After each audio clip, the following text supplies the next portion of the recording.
కుత్బుల్లాపూర్లో మాజీ ఎమ్మెల్యే మైనంపల్లి హనుమంతరావు సమావేశం నిర్వహించారు. మనమంతా భారతీయులంతా ఎక్కడైనా జీవించవచ్చు, మార్వాడి హఠావో నినాదానికి వ్యతిరేకం అంటూ మైనంపల్లి చెప్పారు. ఏ రాజకీయ పార్టీకి సంబంధం లేని రాజ్యాంగం ఒక్కటే మనందరినీ కలిపి ఉంచుతుంది. గ్రేటర్ హైదరాబాద్, మినీ ఇండియా వివిధ రాష్ట్రాల్లోనూ తెలంగాణ వారు స్థిర నివాసాలు ఏర్పరచుకున్నారు. ఈ బీజం పెరిగి పెద్దదైతే మనమంతా నష్టపోతామని మైనంపల్లి చెప్పారు.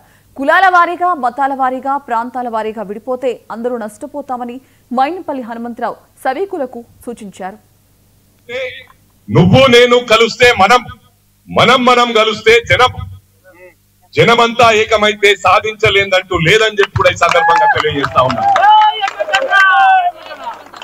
ఇది నేను మీ అందరికి ఏం చెప్పదలుచుకున్నా అంటే, ఎక్కడైనా ప్రాబ్లం ఉంటే అక్కడ లోకల్ లీడర్ కలగండి.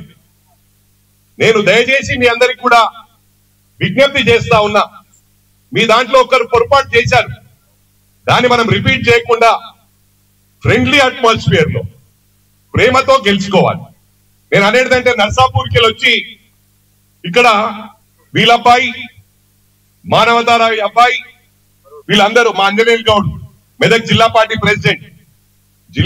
ప్రెసిడెంట్ మెదక్ అయినప్పటికీ కూడా పిల్లల చదువు గురించి స్టేయింగ్ ఇన్ కొప్పలి. వీళ్ళిద్దరు అబ్బాయిలు బాగా చదువుతుంటారు. నేను ఇక్కడ లోకల్, నా అబ్బాయి ఇక్కడ చదువుతుంటాడు సేమ్ స్కూల్లో.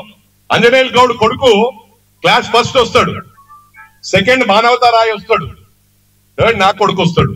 అరే వీళ్ళు నర్సాపూర్కి వచ్చి ఖమ్మంకి వచ్చి ఫస్ట్ వస్తున్నారు, సెకండ్ వస్తున్నారంటే అది బాధాకరం అని చెప్పి ఈ సందర్భంగా తెలియజేస్తా ఉన్నా. ఎవరి టాలెంట్ వాళ్ళది. దేవుడు ప్రతి మనిషికి ఒక్కొక్క దాంట్లో టాలెంట్ ఇచ్చాడు. ఒకరికి చదువులో ఇచ్చాడు, ఒకరికి పాలిటిక్స్ లో ఇచ్చాడు, ఒకరికి బిజినెస్ లో ఇచ్చాడు, ఒకరికి స్పోర్ట్స్ లో ఇచ్చాడు. నా కొడుకుకు చదువులో ఇయ్యనంత మాత్రాన చదువులో కూడా నా కొడుకే ఫస్ట్ రావాలంటే ఇది బాధాకరం అని చెప్పి ఈ సందర్భంగా తెలియజేస్తా ఉన్నా.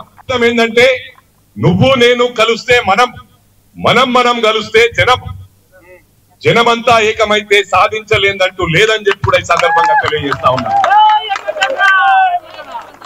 ఇది నేను మీ అందరికి ఏం చెప్పదలుచుకున్నా అంటే, ఎక్కడైనా ప్రాబ్లం ఉంటే